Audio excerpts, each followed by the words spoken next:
a powerful new protagonist in the Betrayal of Anne and Frank Sullivan, a poet and the prize-winning author of books including Stalin's Daughter and Villa Airbelle, about a safe house in Marseille during World War II, is amply qualified to resituate readers in reality. She is riding tandem here with Basel Bayens, a filmmaker, and Peter van Twisk, a journalist and researcher whom Sullivan describes as having the cragginess of all bibliophiles.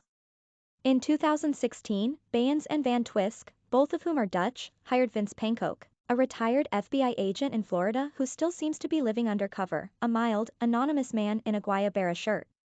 They assembled an international cold case team of criminologists, behavioral, data, forensic and social scientists, psychologists, a handwriting expert, a rabbi, and many others, among them a young student who wondered, in one of the narrative's few lighter moments, what's a telephone book?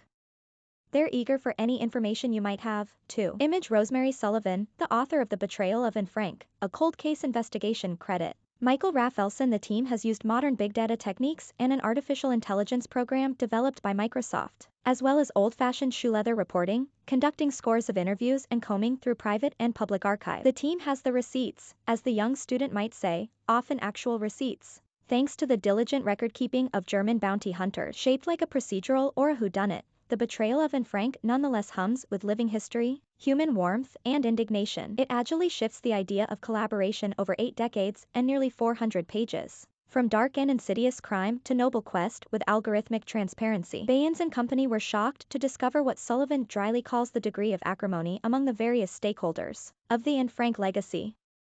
Her title also seems to be a nose-thumbing to the Anne Frank Fonds in Basel, Switzerland, one of 2 charitable organizations started by Otto Frank, which has long aggressively protected its portion of the diary's complicated international copyright and would not cooperate with the cold case team. One trustee even thundered in an early meeting that the investigators couldn't use Anne's name. The other, the Anne Frank Foundation in Amsterdam, which has turned Prinsengracht 263 into a well-trafficked museum, was much more helpful, Sullivan writes. Possible informants, according to various theories, a suspiciously inquisitive warehouse manager, Willem van Maren, Lena Hartog, his assistant's purportedly gossipy wife, Job Jansen, a former employee who called Otto Frank treasonous for daring to imply during a casual sidewalk encounter that the Third Reich might lose the war, and a shady character and cocky opportunist named Anton Ehlers. Still other candidates, a Jewish Vfrau named Ans van Dijk. A V stood for Vertrouwens, the Dutch word for trust, who turned in fellow Jews to avoid being deported herself, and Nelly Vosquigel, who was the sister of a woman who helped to conceal the Franks,